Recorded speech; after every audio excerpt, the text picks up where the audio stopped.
don't stoop low enough to engage in disagreements with random people like a bus driver, a bus conductor, one market woman, somebody you know you will never see again, or even people online.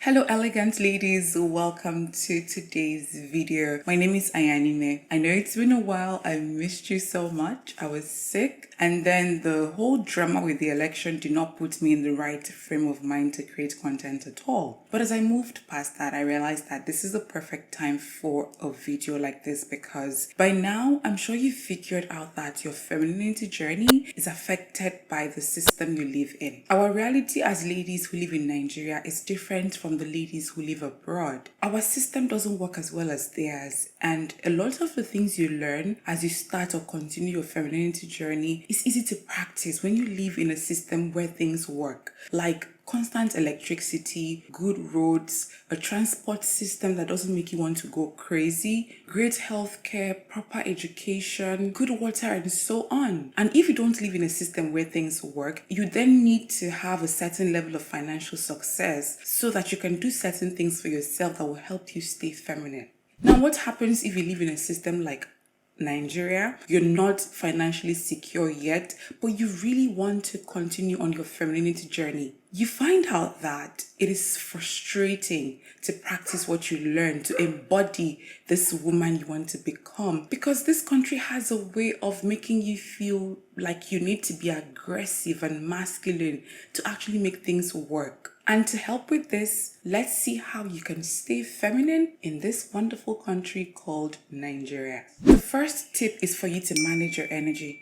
Do not entertain drama. Not everyone or every situation requires you expending your energy, and you have complete control over that. So don't stoop low enough to engage in disagreements with random people like a bus driver, a bus conductor, one market woman, somebody you know you will never see again, or even people online. Do not also entertain drama from people that you know. Ladies, constantly engaging in drama means you're going to be very aggressive, masculine, and angry most of the time, which is not in line with your femininity journey. There is a certain self-awareness that comes with this journey. You become more aware of certain behaviors you want to drop. So every time you do something like entertaining drama or indulging in quarrels, you find out that you become upset and disappointed in yourself later on because you know you have done something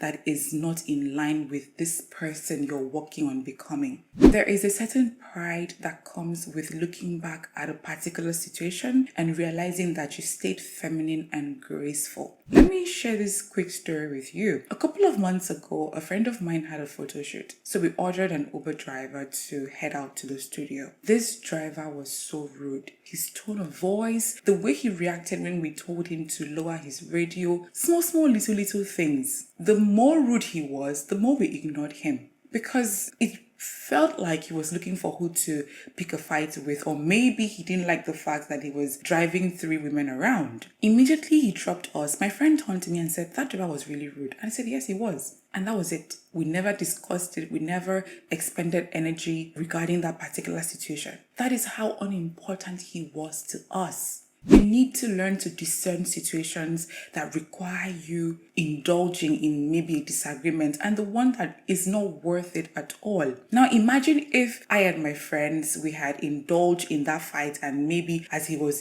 trying to pick a fight, we gave him the opportunity and everything just went crazy. I promise you, I would have looked back on that particular situation and I would have been so disappointed in myself. So pick your battles. You do not have to show up to every argument you're invited to.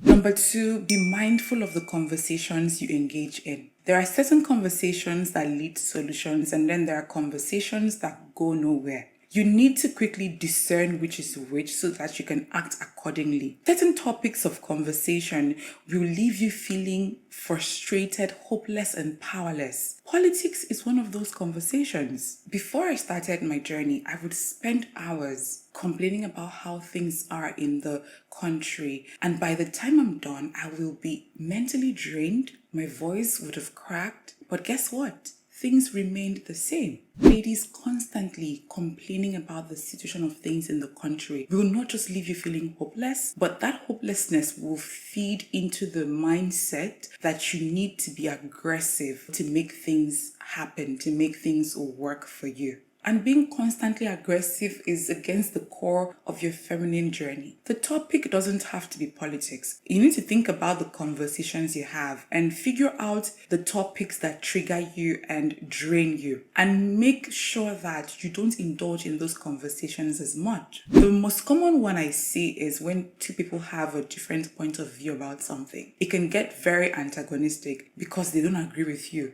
So you spend hours arguing and having this quarrel about why the person should believe you, while the other person is trying to change your mind and tell you why you should believe them. At the end of that argument, I can assure you, you feel tired and drained. So you don't need to indulge in that. If somebody has a different point of view about something, you respect it. And you also ask them to respect yours and you change the topic. It is not worth expending energy over. Number 3, focus on things you have control over. A few years ago, I read something that really puts me in the right mindset when it comes to things I have absolutely no control over. What I read said that there are 3 businesses in the world: your business, their business, and God's business. So your business is essentially what you have to do today, what you have to eat today, what you have to wear, the things you have to do to achieve your goal. And that's what you should focus on. Their business is what your neighbor or a particular celebrity is doing today, who they're talking to, and why they've chosen to get plastic surgery. And that's none of your concern. Now, God's business are things that are bigger than you, like traffic,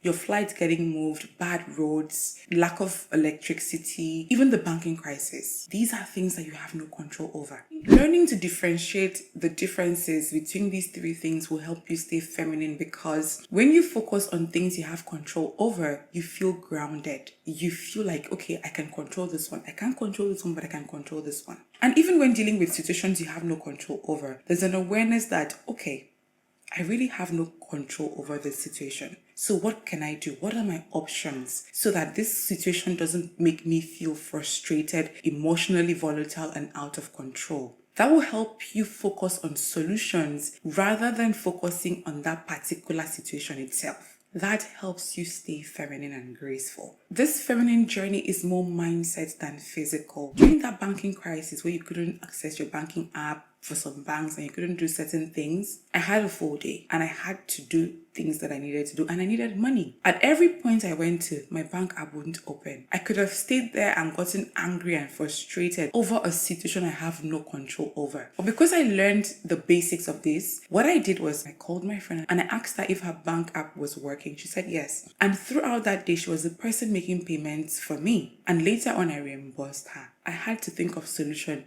instead of losing my emotions because of that particular situation. So when next you find yourself in situations like this, ask yourself, is this my business, their business, or God's business? It will help you better deal with that situation. Number 4, use social seduction. Hold on. Seduction is not always sexual, okay? So when I say seduction, I am not saying you should whip out your clothing and seduce everybody in sight. Not at all. I am talking about interacting with the people you meet daily in a way that makes them want to help you, even when they ordinarily would not. An example would be you telling an Uber driver you'd like to make a stop. Some of them become very angry and defensive because of previous experiences. Rather than you getting angry also and saying, it's fine, drop me, I'll get another ride. You can simply say, I understand, but I promise you, I will not take time, I promise, please. This is really important. You can even offer a tip. A lot of times when you approach it that way, the driver immediately calms down and says,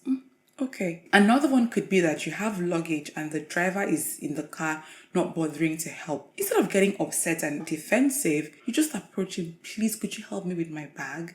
It's really heavy. Trust me, he will come out and help you. These are some of the ways you can use social seduction when interacting with people around you. The way I talk to the security personnel where I live is such that they always want to help me. I always add please, oh, could you help me please buy this? Oh, thank you so much. I don't make my requests in a demeaning way, which is always where the issue starts from. So they appreciate that. You need to master the art of doing this with service workers like your hairdresser, your nail tech, that electrician or carpenter that is doing work in your home, Uber drivers, security personnel, waiters, doormen, and even your friends, family, and colleague. Figure out a way to request for things in a way that triggers the other person's urge to want to help you, instead of them getting defensive and saying, I'm not doing it. Trust me, it'll make your life easier. And finally, only entertain men who make your life easy. Yes, as a woman on a femininity journey, the last thing you want is to entertain men who make you operate in your masculinity, men who tend to make your life harder. This is not just about romantic partners. I mean, every man in your life. The men in your life should want you to experience softness and ease. The way they treat you should make you stay in your femininity because they are operating in their masculinity. They're not making things harder for you. There are so many ways a man can make your life easy. It is not just the big things. The small things matter too. One of the ways the men in my life make my life easy is that they never allow me pay when we go out. Even my friends, they don't. I even have a friend who considers it an insult when a woman pays, and I love him for that.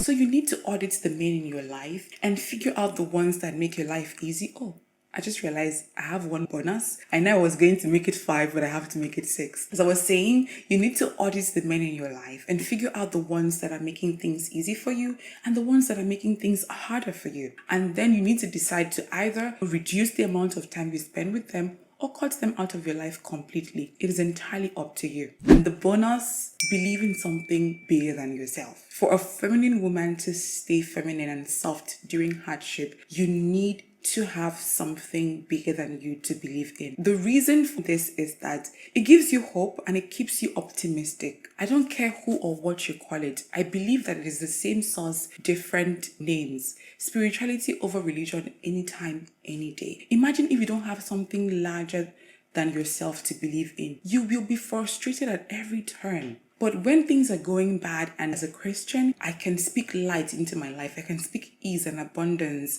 and love and favor and prosperity into my life. And doing that gives me hope, and hope gives me a better mindset. And with that mindset, I can start to change things around me. Don't forget law of attraction. So it is important for you to have something larger than yourself to believe in. It'll really, really help you stay feminine. Even as things are not working out the way they're supposed to work out, you will have this belief that you are going to be just fine. So that's it, ladies. Now the question of the video. What other ways can us Nigerian or African women stay feminine in a country or system that makes us want to operate in our masculinity? Let me know in the comment section. Don't forget to like this video, share it, leave a comment in the comment section, because when you do all of these things, you make this video visible to ladies such as yourself, and you're also supporting me. I'll leave a link to one of my videos, Elegance Tips for the Average Nigerian Woman. The tips you're going to learn in that video is going to help you stay elegant even as you're dealing with the realities of our wonderful country. As always, be kind to yourself, and I'll see you